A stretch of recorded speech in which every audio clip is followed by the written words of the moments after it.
अगर अब तक आपने चैनल को सब्सक्राइब नहीं किया है तो सब्सक्राइब कीजिए चैनल डिजिटल मैथ्स क्लास को और लेटेस्ट अपडेट के लिए बेल आइकन को प्रेस करना ना भूलिएगा।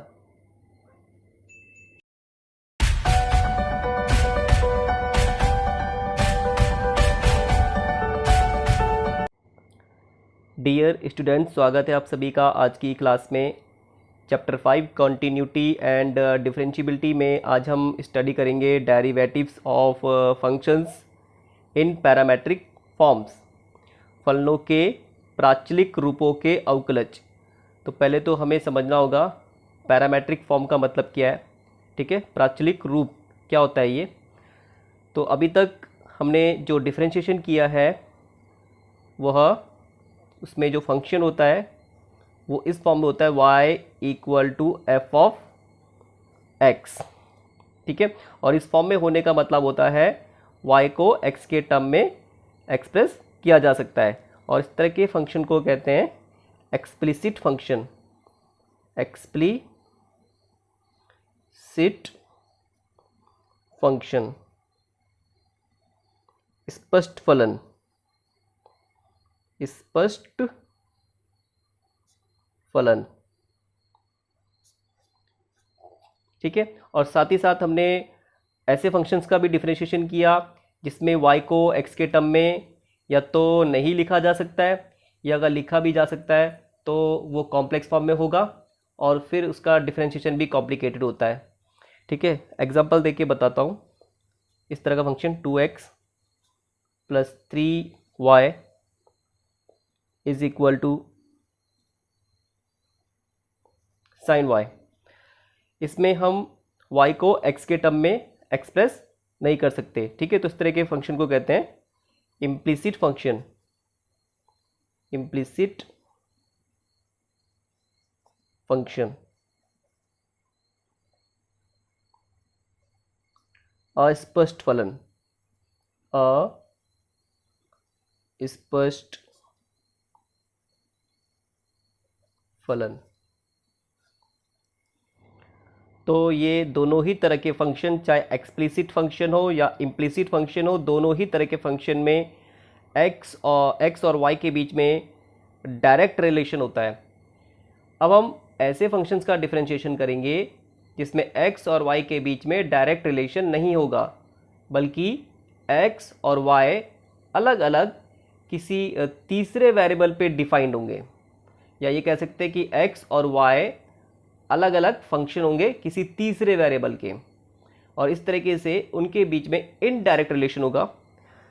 यहाँ पे फंक्शन इस तरीके से हो सकता है, x ये किसी तीसरे वेरिएबल का फंक्शन होगा। सपोज ये फंक्शन है t का, f ऑफ t, और y फंक्शन है t का g of, and it is defined as g of t। ठीक है, तो x ये t का फंक्शन है, x का रिलेशन y के t के साथ, और y ये भी t का फंक्शन है, इट मीन्स y t का रिलेशन t के साथ। ठीक है, तो x का t के साथ रिलेशन, y का भी t के साथ रिलेशन, तो क्योंकि इसका भी t के साथ रिलेशन, y का भी t के साथ रिलेशन, तो इस तरीके से x और y के बीच में यहाँ पे इनडायरेक्ट रिलेशन है, और इस तरह की इक्वेशन को कहते हैं पैरामेट्रिक इक्वेशन। पैरामेट्रिक इक्वेशन, प्राचलिक समीकरण, प्राचलिक समीकरण। और ये जो तीसरा वेरिएबल है t, इसे कहते हैं पैरामीटर।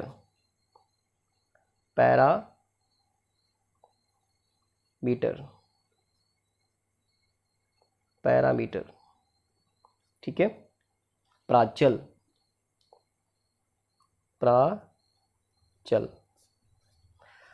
अब इसमें हमें dy बाई dx, ठीक है, डेरिवेटिव निकालने के लिए, तो इस तरह की पैरामेट्रिक इक्वेशन, या कह सकते हैं इस तरह के फंक्शंस जो पैरामेट्रिक फॉर्म में होते हैं, इसका डिफरेंशिएशन करने के लिए इस तरीके से करेंगे। यहाँ पे x t का फंक्शन है, तो इसमें हम निकालेंगे dx by dt,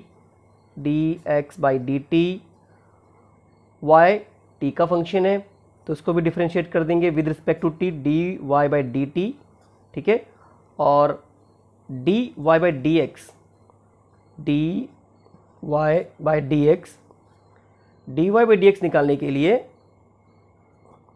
D y by d t को डिवाइड करेंगे d x by d t से, ठीक है।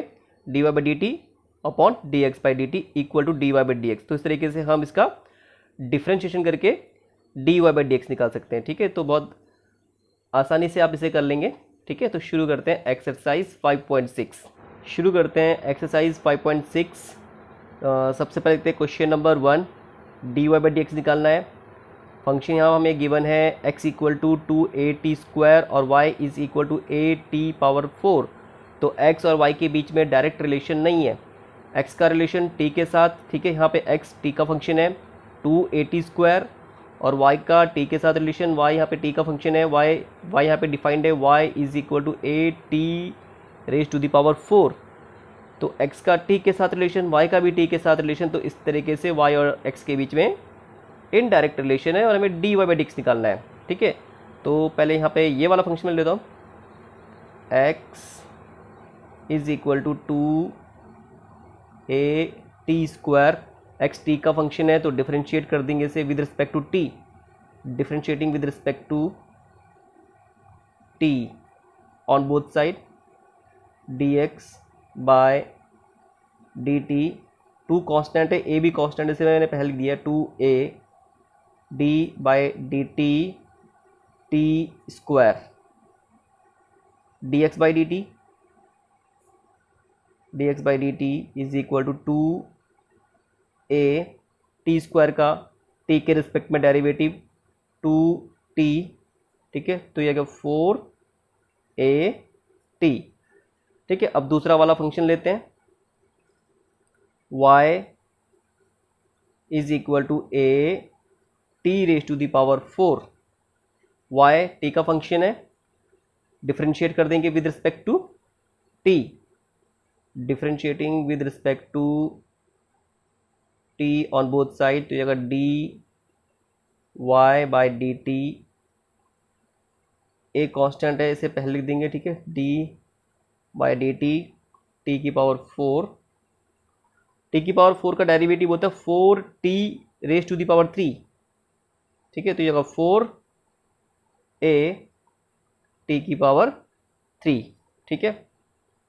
इक्वेशन फर्स्ट, इक्वेशन 2, ये dx बाई डी टी आ गया, ठीक है। और ये dy बाई डी टी हमें निकालना है dy by d x, dy by d x equal to हो जाएगा dy by d t upon dx by dt, ठीक है ना। dy बाई डी टी हमें गिवन है 4at³ upon dx by d t 4at from equation first, ठीक है। 4a से 4a कैंसिल हुआ, यहाँ पे t⁻3, यहाँ पे t⁻1 है, तो एक t तो कैंसिल हो जाएगा और 2 t यहाँ बच जाएंगे t², ठीक है। तो ये आ चुका है dy by d x is equal to t², ठीक है। तो इस तरीके से हमने यहाँ पे ये dy बाई डी एक्स निकाल दिया, ठीक है। ये आंसर आ गया। नेक्स्ट देखते हैं क्वेश्चन नंबर 5। यहाँ पे हमें फंक्शन गिवन है x is equal to cos theta minus cos 2 theta और y is equal to sine theta minus sine 2 theta. y और x के बीच में डायरेक्ट रिलेशन नहीं है, x थीटा का फंक्शन है, y भी थीटा का फंक्शन है। तो इस तरह के जो फंक्शन होते हैं हम कहते हैं ये पैरामेट्रिक फॉर्म में है, इस तरह की इक्वेशन को पैरामेट्रिक इक्वेशन बोलते हैं, ठीक है। तो हमें dy बाई डी एक्स निकालना है। dy बाई डी एक्स निकालने के लिए पहले ये वाला फंक्शन लीजिए, x is equal to cos theta minus cos 2 theta, ठीक है। थीटा का फंक्शन है, डिफरेंशिएट कर दो with respect to theta, differentiating with respect to theta on both side, ठीक है। तो ये जगह d x by d theta is equal to d by d theta cos theta minus cos 2 theta, ठीक है। dx by d theta is equal to cos theta का theta के respect में माइनस साइन थीटा होता है derivative. अब ये cos 2 theta तो कंपोजिट फंक्शन है, चेन रूल अप्लाई करना पड़ेगा। तो कॉस 2 थीटा से पहले टी सपोज करना होगा, कॉस टी का टी के रिस्पेक्ट में माइनस साइन टी होता है, माइनस साइन टी हमने 2 थीटा को सपोज किया है। फिर जिससे टी सपोज किया है 2 थीटा उसका derivative with respect to theta, और 2 थीटा का थीटा के रिस्पेक्ट में डेरिवेटिव होगा 2, ठीक है। तो ये जगह d x by d theta is equal to minus sine theta, minus sine theta minus minus plus हो जाएगा प्लस 2 साइन 2 थीटा, ठीक है। तो ये तो d x by d theta है। अब दूसरा वाला फंक्शन ले लेते हैं, उसमें d y by d theta निकालेंगे, ठीक है। दूसरा फंक्शन लीजिए, y is equal to sine theta minus sine 2 theta, differentiate कर देंगे with respect to theta, d y by d theta is equal to d by d theta sine theta minus sine 2 theta, d y by d theta is equal to sine theta का theta के respect में cos theta minus sine 2 theta का theta के respect में chain rule apply करेंगे। तो पहले से टी सपोज करेंगे साइन टी का, टी के रिस्पेक्ट में कॉस टी,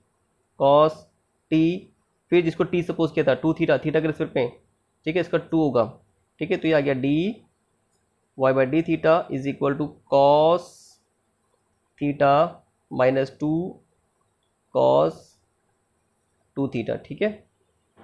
हमें निकालना है d y by d x, d y by d x hence is equal to d y by d x निकालने के लिए d y by d theta, d y by d theta को divide कर देंगे d x by d theta से, ठीक है ना। डी थीटा से डी थीटा कैंसिल, तो d y by d x बनता ही है, ठीक है। D y by d theta cos theta minus 2 cos 2 theta upon d x by d theta, ये हमने निकाला minus sine theta plus 2 sine 2 theta, ठीक है। तो ये आ चुका है, d y by d x आ चुका है। ऑर्डर चेंज कर सकते हैं इसका, ऐसे भी सही है, ठीक है। तो ये आंसर आ चुका है। तो ये बहुत इजी है, आप अपने आप कर सकते हैं। तो बाकी क्वेश्चन आप जितने आपसे हो सकते हैं ट्राई कीजिएगा।